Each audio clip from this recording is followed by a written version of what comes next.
All right, welcome back, friends and neighbors. I'm joined with my friend and yours, Mr. Jason Squier. How's it going, Jason? Guess who's back? It's going good. Back again. Squire's back. So, our good news segment this week, we're talking about the Food Recovery Network. This is a pretty big organization, but I didn't really know them by name. It's a student-led movement that fights against food waste and trying to end hunger.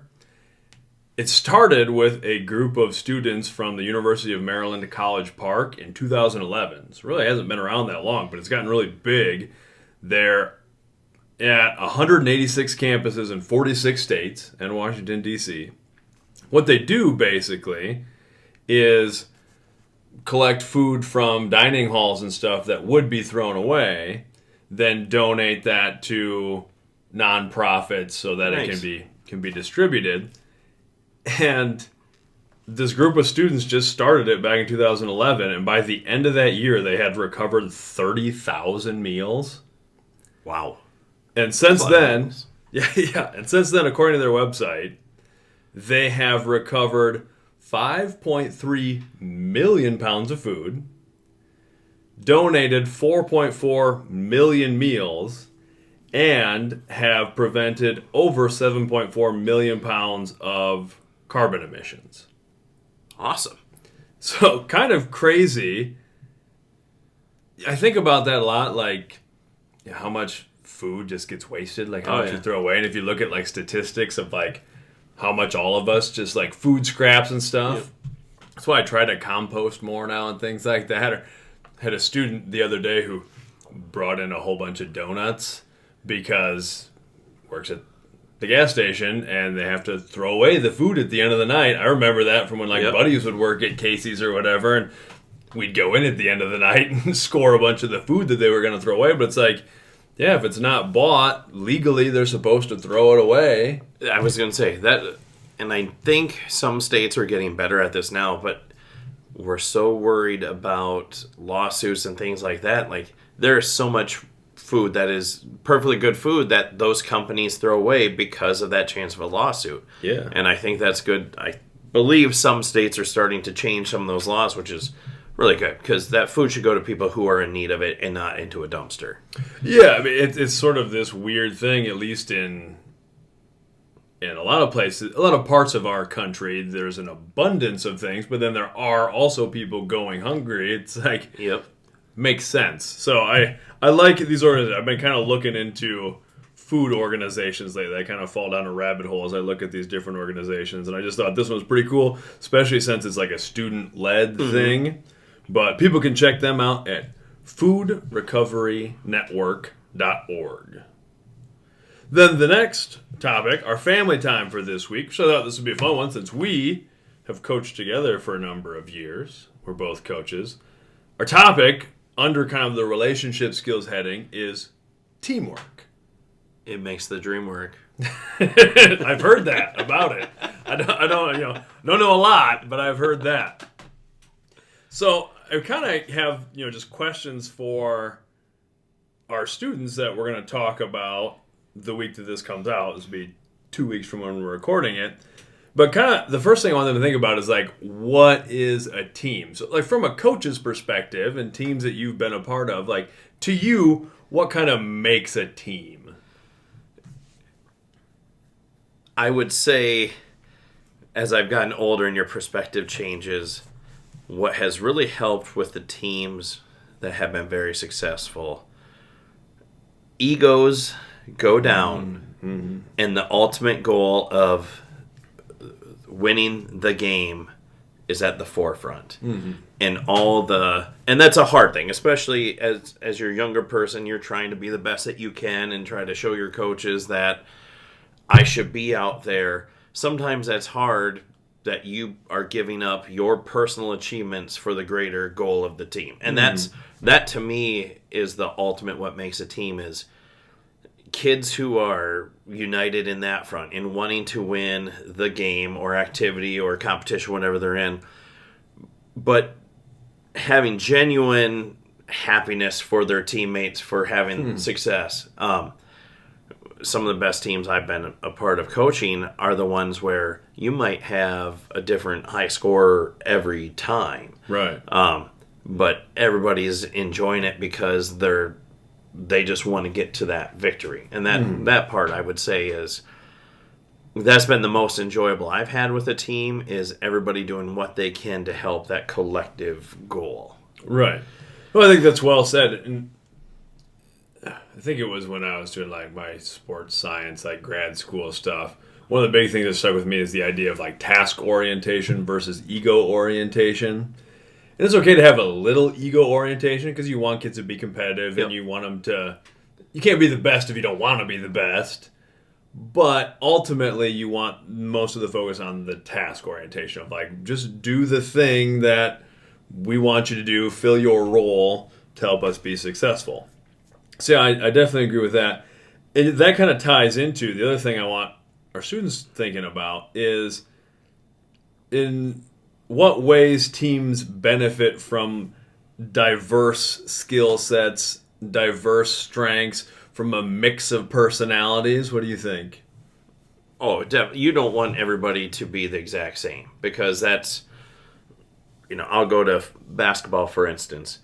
I need someone who, frankly, can pester people sometimes on defense. Yeah. I need people who just have that quick reaction and sometimes just can anticipate. Mm-hmm. Offensively, I don't need 5 outside shooters. It'd be nice, but especially at the high school level, you need people who can rebound, who can score inside. You need that mixture of different abilities. Even in football, if we had 11 kids who would naturally be a running back, we're in trouble because we don't have anybody to block then. So right. So I'm always big on, I like trying to find what someone's skill is and try to help enhance that into what we're doing and try to fit that into, again, our mold of what we need to do. And then as a coach, sometimes that's hard. You see your vision, and then again, as you get older, you figure this out more as, okay, maybe I need to come off of what I want schemed here and play more to their strengths at times. Yeah, that is definitely a challenge. There's a balance there. If you have a program and these are the things that we do, but then you do have to sometimes tweak to, all right, but these are the skills that we have available, and you have to adjust there a little bit. Yeah, I like that. It made me think of, I think it was like a TED Talk that John Wooden did late in his life, and I love John Wooden. I had to pick sort of a coach that like maybe my favorite coach or something that didn't coach me. It would probably be John Wooden, and somebody asked him about like what he would want like in a perfect player or something. It was sort of interesting. He didn't pick like a Bill Walton or a Kareem Abdul-Jabbar or whatever like that. He was like, well, I want him to be able to play defense, and I want him to be unselfish and pass, but I also want him to shoot, and I would want to go through these things. So then kind of the players he sort of settled on were more like the well-rounded role players. Yep. It's just kind of funny him having coached some of the greatest college basketball players of all time. But the other thing with that is talking to our students about how you can give constructive feedback to your other team members in a way that is helping. We always want that leadership, but it's not cutting people down. It's building people up. And we certainly have to do that as coaches. So how do you go about that, providing constructive feedback? I'm trying to think how to phrase it. Again, with age comes wisdom. I'm a big believer in, I'm not going to scream at someone. I'm going to tell them what they weren't doing right. Yeah. And I'm going to praise instantly once we have fixed the things that we need to do. But sure. I found, again, I reference basketball more than football a little bit, but what I found with that is being just direct and letting the players know, like, hey, I need you to do this, and the reason why is this. And again, as we both know now that we've coached a long time, when you're a young coach, you understand what you're trying to say, but it just is hard sometimes to find how to say it. Yeah. But that's my big thing is I always try to approach it in a very positive way. Mm-hmm. And I always try to build up that way. And I've always talked to players about that too is, if someone is kind of sounds disparaging, I'm not going to just chew on them. I'm going to say, hey, we need to do that in a more positive way. Let's celebrate each other. Let's build each other up that way. So trying to do it that way, because it's kind of like, it's like do as I say, not as I do. It doesn't work very well if I'm telling you to be positive, then I'm chewing on someone for not. But right. But I've gotten better as I've gotten older at explaining what I want them to correct, I guess would be the way to put that. That's well said. I think a lot of coaches go through that. I know I definitely have. When I was a younger coach, I would certainly yell more or whatever, which I look back at that sometimes and be like, oh, if you do that over, I would tell my past self, like, calm down and explain what you want. Like, the kid just may not understand. They have not been around this as long as you have. This is new to them. We kind of forget that sometimes. I have to remind myself sometimes that athlete does something, I'm like, what? Like, why would that be your decision? Like, oh, because you're 15 years old and you haven't done this very long, so like that makes sense. But I like the idea of highlighting the positives too. Other people see that. That's something I've tried to work on. Part of me gets, especially I think of football film, I get in kind of the old football film room mentality of just like, here's what we did wrong, here's what we did wrong, here's what we did wrong, and it's like, you don't want to beat everybody down, just the stuff that you need to improve, which that's kind of how a lot of us came up. I remember like the college film room, you watching it, and like you weren't getting a lot of positive comments. It was just like, this is wrong. But I think it helps if you can focus on the positives and other people see that. Like, oh, that's what we want. Yep.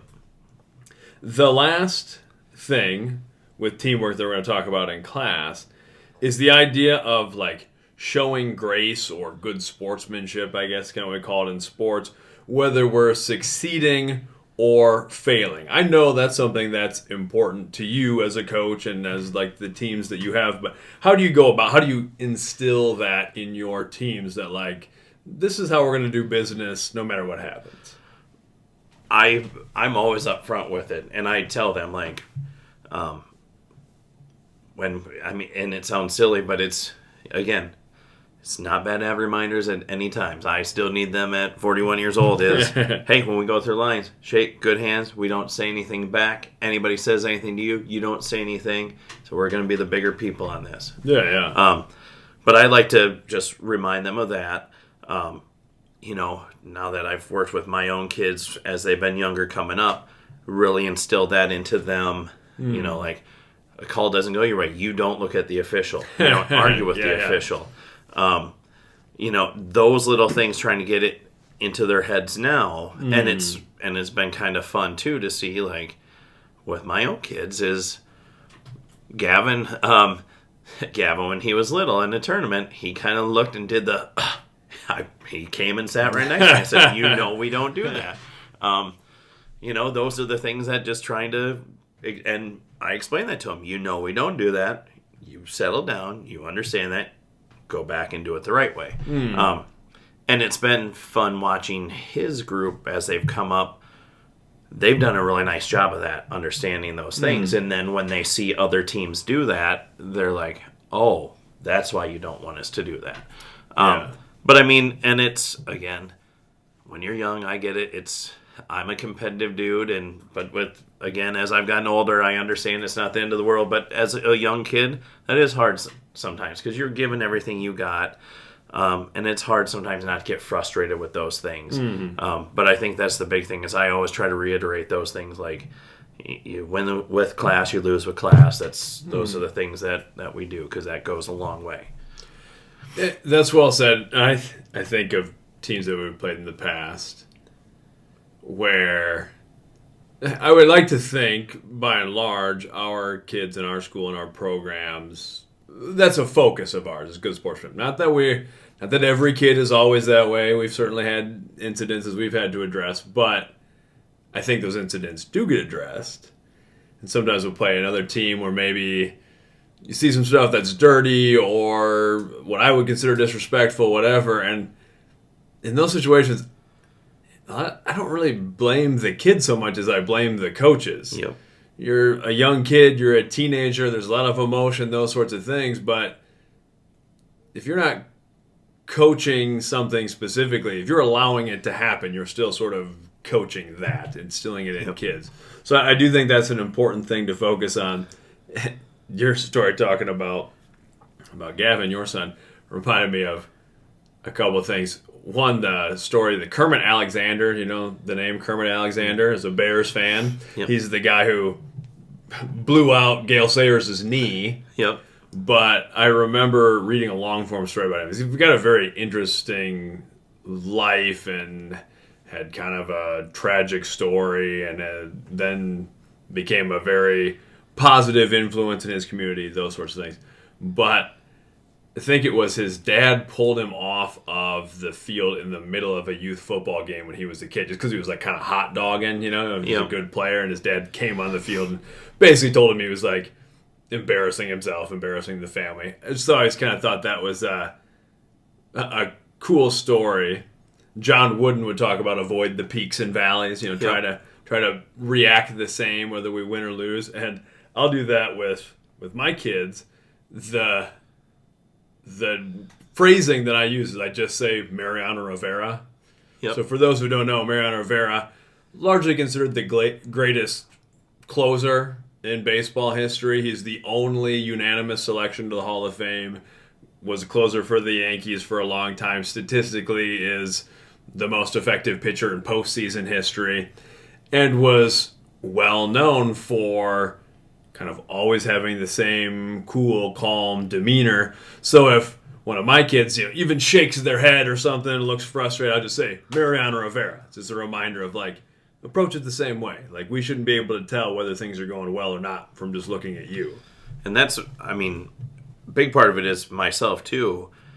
I try to role model those things as well. Like, as in basketball, especially because it's more evident when you're a little more angry than on a football field. Yeah. I very rarely get argumentative. I always say yes, sir, yes, ma'am.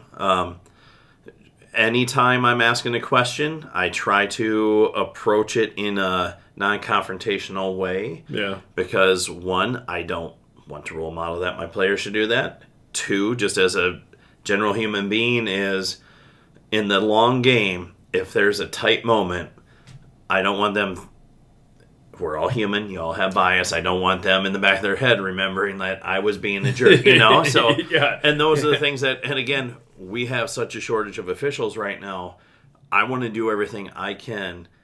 Even though I might not be happy with what they did after a game, I usually tell them thank you if I see them as they're going in. Yeah. Because I do appreciate it, because we can't do what we are doing without officials. So that's a big part of that too. Again, I'm not perfect, but as I've gotten older, I do my best to do that, just to make sure like I'm showing them that respect. And again, hopefully that helps my players see like that's how we should act. Yeah, no doubt. Well, that's kind of what we're going to talk about for teamwork. So we'll move on to the next section where we talk about a blog post. So I'm going to give you a choice. You always come into these not knowing what we're going to talk about anyway. You come in blind. So I'm going to give you, I wrote 2 today. I'm going to give you the title of each, and then not knowing what it's about, you get to pick, based on the title, what we're going to talk about. Okay? Nice. So the first one is called Protective, Not Precious. The second one is called Drop In. Drop in. Okay, sounds good. So you've probably had, well, maybe think of this. You've probably had this with your kids as well, where they have a night where they like struggle to fall asleep. Yep. And my kids don't have it much. They've always been pretty good sleepers, even when they were little. My kids are 10 and 11 now, so they're old enough that even when they're having a hard time falling asleep at night, it's not like a big deal. But each of them will occasionally have that, where it's just I'll I'm going to bed and I still hear them running around in their room, or they get up and do something, or maybe they'll holler for me and be like, Dad, I can't sleep. Yep. And what I usually try to tell them is, well, I ask them, if anything's wrong and that sort of thing. And no, nothing's wrong. I'm trying to go to sleep. I just can't sleep. So my advice is usually like, well, stop trying to go to sleep. Because that's one of those weird things. Like, the harder you try to go to sleep, Yep. the harder it is. Yep. Because then your mind is racing and you're fiddling around. If you're moving a bunch, it's hard to fall asleep. So, well, first of all, let's talk about that. I'm sure you've had that with your kids. I have that. I know you have that more than I do. I'm a famously good sleeper. I'm usually, as soon as my head, I was going to say hits the pillow, but I typically sleep without a pillow. So as soon as my head hits the bed, then I'm pretty much out and I don't move a whole lot until morning. And you're right. It is, when you're trying to make yourself fall asleep, it is dang near impossible. Yeah. Rachel will laugh. What puts me to sleep is listening to true crime podcasts. She's like, nothing helps me sleep better than listening to some type of crime. But so you listen with like headphones? Nope. I have my phone there. I have my phone charging. But it's just playing. And this is weird too.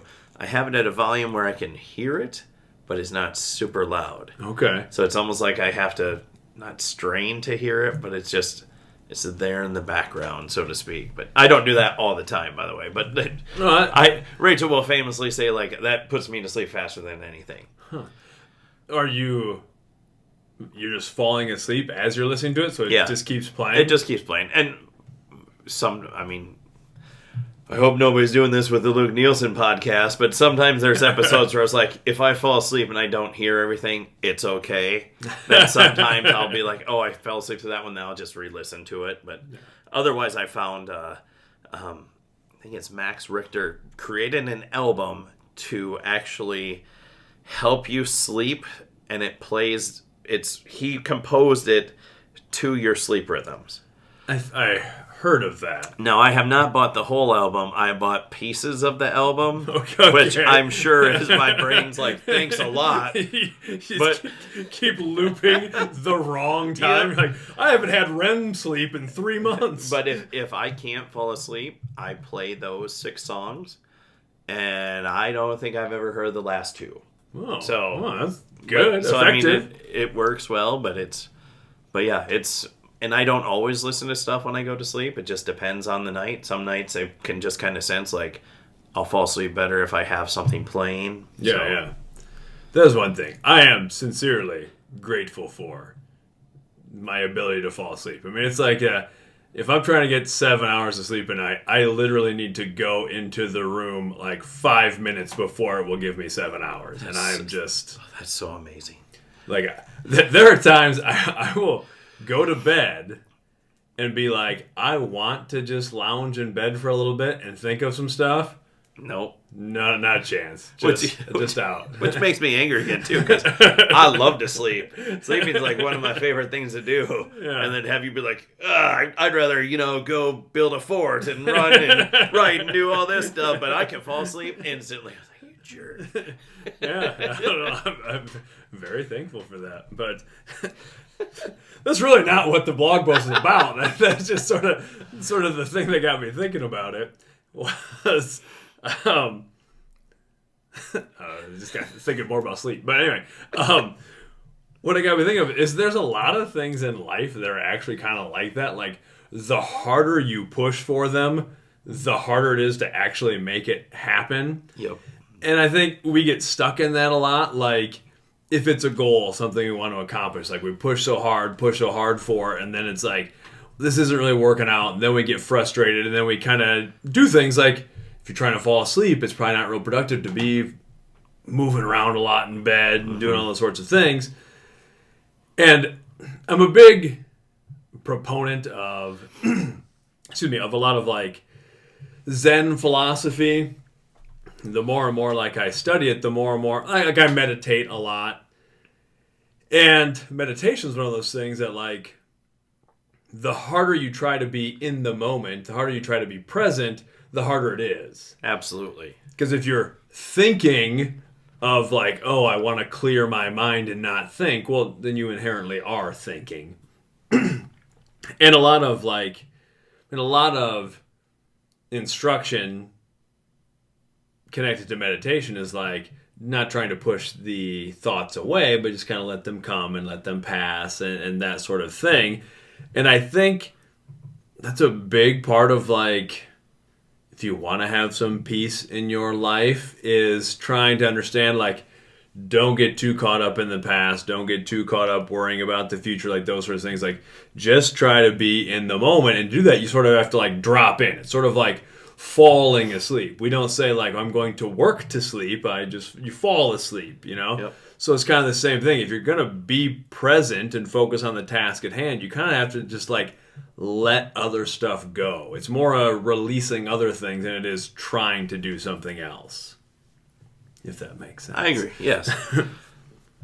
I know we watch a video, John Kabat-Zinn, who's one of the big mindfulness guys, watching, like, they talk to him and talk about some of his retreats. And it is, like, I have a busy mind, so trying to just have nothing wander through my mind is very hard to do. Yeah. Anyway, let's drop in. That's about all I had to say about that one. Next, this week's podcast is brought to you by made-for-TV movies.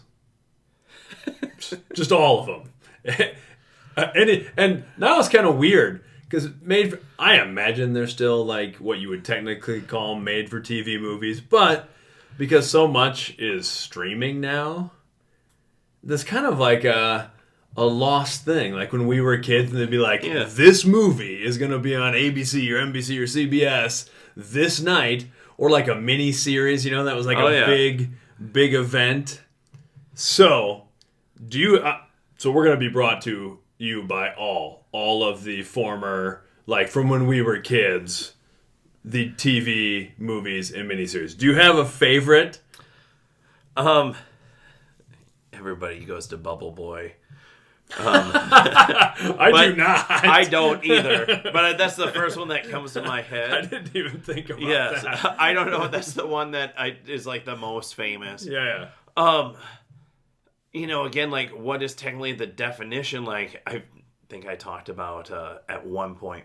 Mr. Boogedy was a Disney one that was on the Wonderful World of Disney, and I don't know if that was for the actual like made for TV. At that time, it had to be. Yeah. I cannot think of it, and it's going to drive me nuts. And if my sister listens to this, I bet she'll remember. I feel like Saturday mornings they did some made-for-TV movies for kids. Yeah, I'm sure. And I can't remember what it was called, but there was one where, like, these two kids, like, there was this massive flood, and they were stuck in their house, and, like, they had to keep trying to get up to the second floor, but there was like a bobcat or something that was, and I can't remember what it was, but I just remember loving that one as a kid. Flood. Yeah. It was the precursor to Sharknado, but my sister will remember, but I can't remember. But I remember that one is one that I remember as a kid always thinking was cool. That sounds awesome.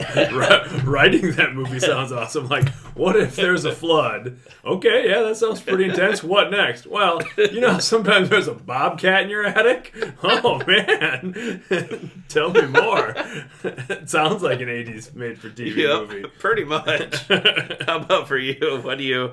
Well, I was trying to think of like some... It would be one. Oh, yeah, okay. I wrote down It as one that I kind of forget was a made-for-TV movie. Especially a lot of these now, you can maybe find it on streaming or something somewhere. But it's an interesting one. What'd you have? Sybil. Oh, yeah. I didn't even think... I mean, because that was before... I didn't find Sybil until I was an adult teaching, obviously. Right. But that is one that was a made-for-TV movie. Oh, I think 1976. Very good. And then that kind of like you're talking about those Disney ones that I guess were technically made for TV. They're on the Disney like cable channel. I kind of tend to think of it more as like the network television ones that were... Because like... for a while, now you wouldn't really call them this, but like when HBO started making their own movies, I guess it was kind of a made-for-TV movie, but now it's this whole separate thing. All the Warner Brothers movies are under that umbrella or whatever. If we're counting HBO, I got mine. Okay, what do you got? Bar none. Encyclopedia Brown. Oh. There was an Encyclopedia Brown movie. It was my favorite by far. Excellent. Once you threw that caveat in there, by far my favorite. Okay. Well, I the one that I thought of as would have been from this era where I guess like it's made for HBO would have been 61 asterisk about Roger Maris and Mickey Mantle home run race. So I really like that one. I was thinking of like network television miniseries. Of course, Roots was huge. Yeah. Oh, there we go. Forgot about Roots. My favorite miniseries type of thing, if you're going to throw that into the made-for-TV movie, has to be Lonesome Dove. Oh, yeah. Love Lonesome Dove. Never watched it, but I know of it. So it's so good. I am a sucker for a good Western, and it's fantastic. So I love Lonesome Dove. The other, we're talking singular made-for-TV network movie, Brian's Song. Yes. See, and I forget about that one again because it came out before we were born. Yeah. Forget that's a made-for-TV movie. Great movie. So I love that. Yeah, and I didn't watch it when it originally aired. Like you said, it's older than us, but I think we had it. My mom and her extensive VHS tape collection had that recorded on something where I first saw it and thought it was great, then like later got the DVD or whatever. But yeah, just a great movie. If there's parents out there or kids, if you've never read the Encyclopedia Brown books, fantastic. Love them. So good. I'm sorry, Mr. Squier. I don't think I have ever read any Encyclopedia Brown anything. Oh, they're so good, man. I'll have to bring you a few. Fair enough. Well, anyway, that's about all that I had for this episode of the podcast. Do you have anything else? Just going back to the teamwork theme, talking about us coaching together, finding each other's strengths and working off those strengths is great. Yeah. I am the verbal communicator to people. You are definitely the written communicator. Sure. I am the super task-oriented dude, like the behind-the-scenes stuff. You like more to plan the practices and stuff. That worked out very well. So yes, yeah, it definitely. And I am very appreciative of that. I have been very fortunate because early in my coaching career, I was a head coach right away. I was named a head coach at like 22 years old, something like that. I was an athletic director, very young, whatever, must have been my mid-20s, something like that. And I thought when I was younger that was like the route I was going to take, was more of that. Head coach, athletic directing made sense, those sorts of things.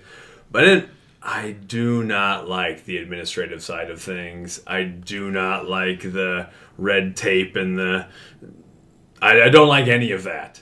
So I have been very, very fortunate over the last quite a few years to have other wonderful coaches around me who take care of that stuff, and I just basically get to coach, which is what I like doing. So thank you very much for that. Well, I appreciate you. Like, anytime I'm like, hey, we need to send this out, I need you to type this up because you are such a good writer, and I am not. So, thank you. I appreciate it. We work together very well. Yes. On that note, thanks for joining me for the podcast again. For everybody listening, as always, you can reach out, connect with us. We didn't have any new Royal Fork news at the top of this episode, so I should do some deep diving. I didn't look up anything else. I've still got the Royal Fork tray right behind me. If you watch any of the video stuff that I put out, you'll see it behind me a lot of times. So I have this shelf, and I continue to collect more random stuff. And like I recently had kind of a Zoom sort of business meeting with a bunch of different people. Then I sometimes wonder, I wonder what they're thinking about some of the stuff that's behind me. I've got like Macho Man Randy Savage action figure, which you got me, I think. Yep. And a bunch of Yankee stuff and coaching stuff. But also I have this you really are not able to see, but I have the door handle off my Jeep that got smashed by a tree, and there's some boards up there now that Mickey broke at their last Taekwondo testing, and just like a bunch of random stuff, including the famous Royal Fork What's tray. going to be great, though, is that's going to be our key. Someone in one of those meetings at some point is going to be like, is that a Royal Fork tray? My uncle was Dave Royal Fork. I'm the heir to the Royal Fork dynasty, the Royal Fork wealth, fortune. Anyway, with that, feel free to reach out to me or to Jason. Luke Nielsen Media on pretty much all the socials, lukenielsen.com. Luke Nielsen Media at Gmail, and also I've been putting out the audio and video clips to go with it of chapters from Ernest from Earth, my book, along with the curriculum guide that we put together for that, so that is out there available to anybody who wants to check that out. Read it, buy it, live it, love it. On that note, thanks for joining us. Love yourself, love each other, love the fight.